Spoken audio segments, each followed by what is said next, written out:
Wah, moco. Bahaya goreng kuah gula. Gula sambal. Satu ni hujan-hujan. Wah. Moco be lauk be. Sambal pula be. Ush. Aja goreng. Kita ingat siapa kuah ikan so. Oh, kuah ikan siapa sedap be. Wah, moco. Kulak sising lah. Mari makan sini. Boleh tengok view ai. Dia ada pengak pisang, dia ada bubu. Bubu. Bubu. Pulut al-hitam. Oh, tengok tu baju bubu. Oh, kak molek. Ni, pala sate ni bejok. Sekali gon ni orang makan dia capu siap dah. Muka habis dia player gon ni. Habis player gon ni, Bik. Habis gon ni, Bik. Kata dia jadi kita boleh tahu bagi sedap dengan tak sedap ni dia best. Tengok be. Nampak sedap dia rasa tu tak tahu lagi. Terasa apa ni? Oh, sentral ni.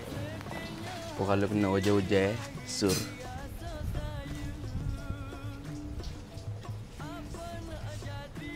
Oh, ya kalau hot jawai apa gitu lo.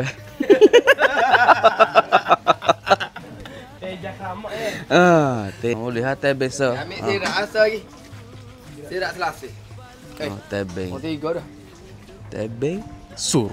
Sur. Habis dah beh. Kita dah beli habis dah dia beh. Kita terah dulu.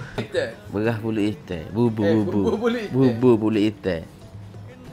Cuba ngakit coklat emas dah beh. Comel mau dek kalah kejadian aja comel beh. Sate dia ni. Kita terah dulu lagu mana.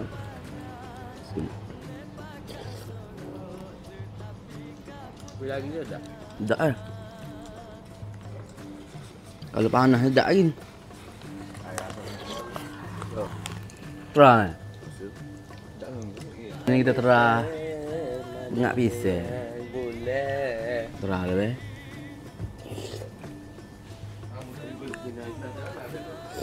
Ni kalau panas memang sedap.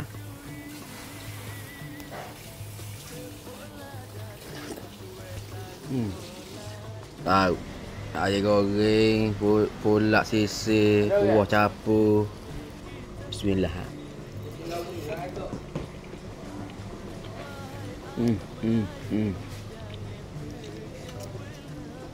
Boleh makan air ya. Musim-musim hujan. Mari tengok air kat Taman Tadi Raja tu. Mari singgahlah di JF Farah makan nasi belauk. Beres kita, gapo-gapo pun, iya, berona.